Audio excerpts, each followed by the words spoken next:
कुठे गेले पप्पा? कुठं कुठे गेले? भूर भूर तुला ना नेलं?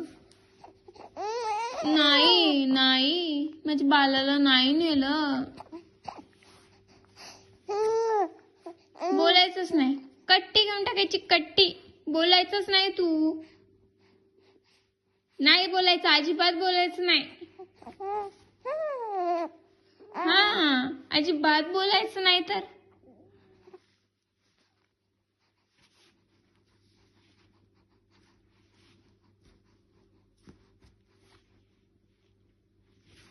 नाही बोलणार ना? नाही बोलणार ना तू?